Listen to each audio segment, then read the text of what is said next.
Greetings everyone, here I am again, and in the following tutorial, I will demonstrate the export, import, and migration features of the Recrogrid framework. Those who have browsed through the other RGF tutorials may have noticed that the framework contains numerous features that do not require programming, only parameterization on the admin dashboard. You may wonder how this becomes a program, how settings can be carried over, and what about version control? I will reassure you, built-in support exists for these concerns, and by the end of the tutorial, you will know how to work in teams and migrate application settings changes to production and various test environments. The tutorial follows a typical scenario based on the development phases of the application. We are currently focusing on the export-import functionality, so we won't delve into setting up entities. I will use the Northwind application created in previous demos, so we'll start with the third point, the export. Here is the previously created application, and as a first step, I will export the Northwind menu. I open the admin dashboard menu editor. Locate the menu item I want to export, and under the additional functions menu, I choose the export-import option. Currently, exporting is available in JSON format. I leave the file name as the default. I receive an informational window confirming the successful export and indicating the location of the saved file. Now I open the entity editor and locate the employee's entity. Previously, we created a view with two calculated columns that were linked to this entity. I will export these separately because I will use them in a different version. I filter to display only these properties.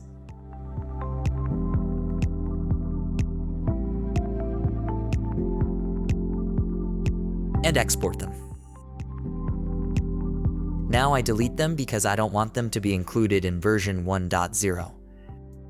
Next, I also look for the employee name property in the orders entity because it references the employee property I just deleted. I export this to another file and delete it as well. Finally, I export all entities. So now all entity settings are in one file. Let's see what files were created. The entities were placed in RGF entity JSON. I format it to be in a readable format. By the way, this can also be manually edited if someone prefers. The single property exported from orders is in RGF entity prop1. Since it references employee, it makes sense to handle it together. I copy and paste it into the other file, which contains the three new properties of employee.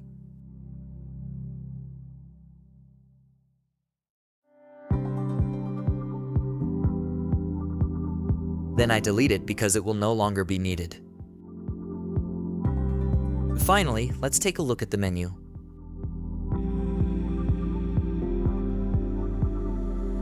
Our export is done from the live application, so now let's dive into implementing the first point, which is something that needs to be done first in a real environment. Here is the data model generated from a real database using EF Core Power Tools. The goal now is to create the database from this data model programmatically. It's no surprise that I'll be using EF Core migrations for this. First, I add the Microsoft Entity Framework Core Tools package to the project. With the installation of the Recrogrid framework, we received a file in the area's RGF DB model directory, which will assist a bit in creating the migration. For different database types, separate migrations need to be created. Currently, I'm using SQL Server. Remember that based context derives from Northwind context, which is the context we want to migrate. Of course, you can perform this migration using any method you prefer. The generated files can be found in the Data Migration SQL Server directory. The next step is to execute this migration somehow. In RGF, there's an extension for this as well. It's called Migrate Based Context, and it performs the migration depending on the database type. I will invoke this directly in the program CS before initializing RGF. I'm going to switch from using IIS Express to self-host mode to more conveniently track the logs. However, for this, I need to change the API access port in the client application. So I'll use port 7135.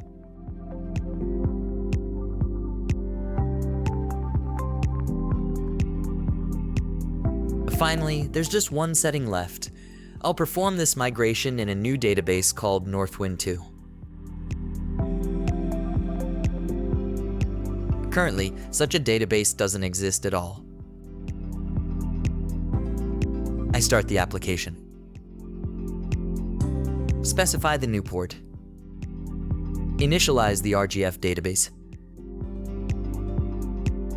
And it's done. Currently, the entity settings are not yet in place, but the database has been created and it includes the Northwind tables. I'll soon import the RGF entities, but before that, I'll insert the data into the Northwind database.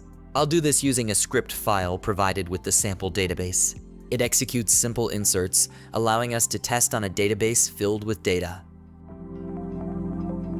So now I've completed the first point as well, which means the program creates the database. In reality, the next step would be to design the entities, for which you can find guidance in other RGF demos. Once the entities are ready, we can proceed with the export, which we already did at the beginning of the tutorial. Now let's move on to the import phase. I'll start by doing this using the RGF graphical interface. Under the import directory, I create a new one named Northwind, where I'll copy the previously exported files. In the entity grid, under additional functions, I select import. The file name should be a relative path to the import folder.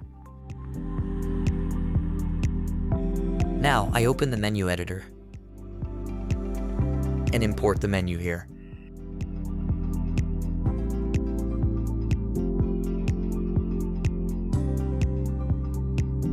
I'll start the client application.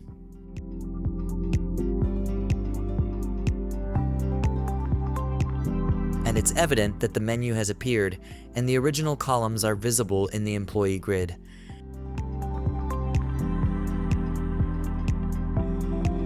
Now we know how to import individual files in the interface. This can be a useful feature during development. However, it wouldn't be ideal to do it this way in a production environment. Therefore, we will incorporate this import process into the program. We're back in Visual Studio, and we're going to implement the programmed import. Under the Import section, in the RGF base directory, we find a file containing a brief reference level documentation. I'll grab this and place it here on the side.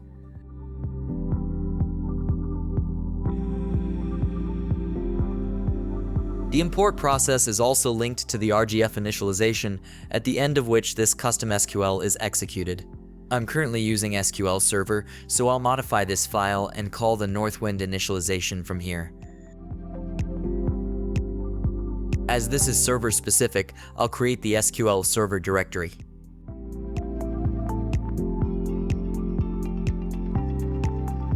I'll move everything here except the menu.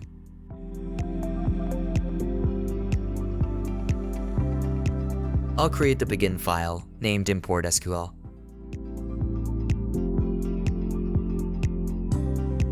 Here I'll paste the insert script for the Northwind database data.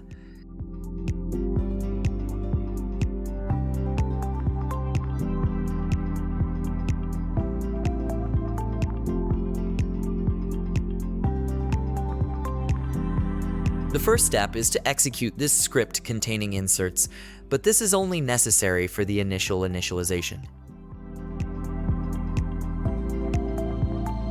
The second step is to import the initial settings. These will be specified in a separate file named import1.0.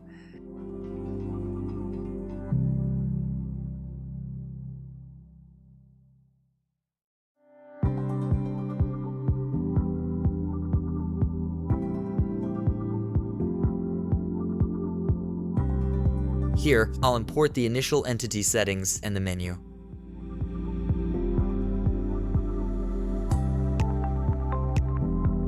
Note that the menu is not in the current directory, as it doesn't contain database server-specific elements. Therefore, I need to specify the path relative to the import directory here. Finally, I'll set the version to 1.0 for the Northwind variable, which will be stored in the database by RGF. Let's quickly go over what will happen. After the RGF initialization, custom SQL will be executed, which calls import SQL. If it's the initial initialization, it will execute Northwind SQL and call import 1.0 SQL. Then import 1.0 will import the entity settings, the menu, and set the version number to 1.0. Now I will delete the entire database, which the program will recreate.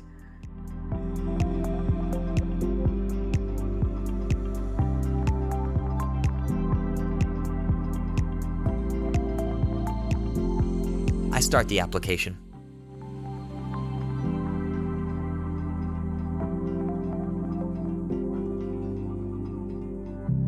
I'll initiate the initialization on the admin dashboard.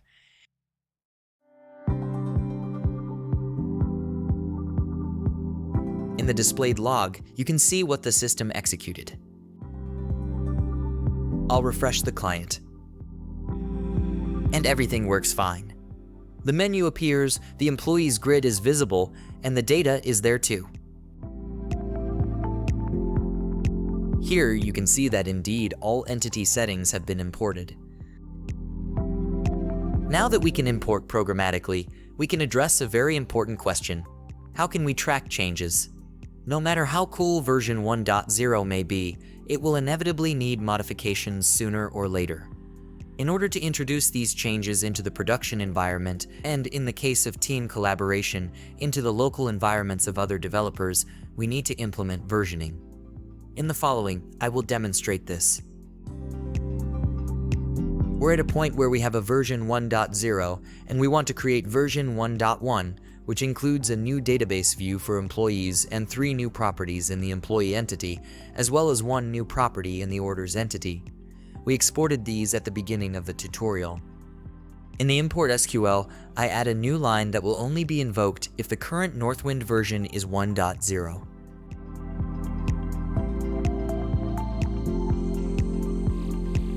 This executes import 1.1 SQL.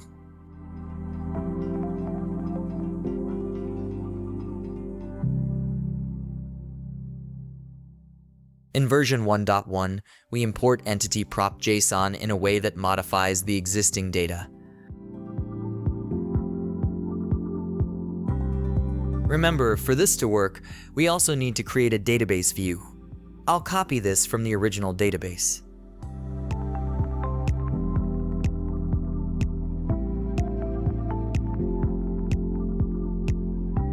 Let me paste it here. Let's pause here for a moment. This script looks quite peculiar. It contains a mix of native SQL and RGF commands. So what is this exactly? These are native SQL scripts that RGF will split apart based on the delimiter. For SQL Server, this is typically Go, and execute at a low level. You can place any native SQL statements here. However, this file may also contain special RGF commands, which start with the RGF CMD keyword. I could include the creation of the view in the standard migration of entity framework, but for the sake of this example, it's included here. Let's quickly go over what will happen. If the current version is 1.0, it will execute import 1.1, which creates the view, modifies the entity settings, and sets the version to 1.1. I start the application. Since the RGF version hasn't changed, the initialization interface won't automatically appear. You need to manually navigate to the init database page. I start the initialization. And it's evident that only the 1.1 modifications have been executed.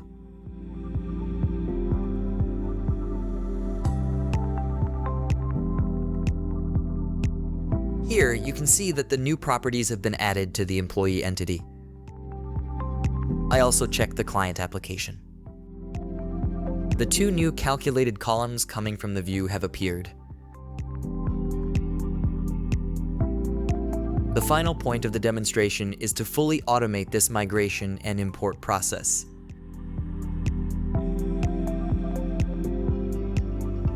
To enable automatic execution of RGF initialization, migration, and import, we need a configuration setting. This can be done by setting Auto-Migrate RGF database to true in the Recrogrid framework section of the configuration.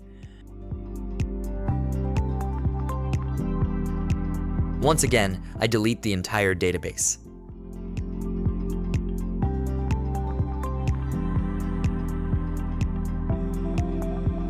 I start the application. And now I can track what's happening in the log. It's visible that automatic migration is enabled.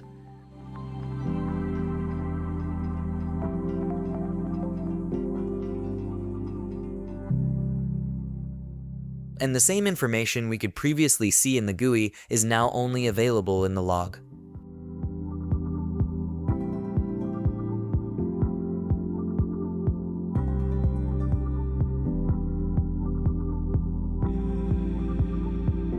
I also test the client application. It's evident that it's using the settings from version 1.1. With this, we've reached the end of this tutorial. You now have the knowledge to perform any modifications throughout the entire life cycle of the application. If you enjoyed it, check out more content on our channel and subscribe to be the first to hear about new releases. Thank you for your attention.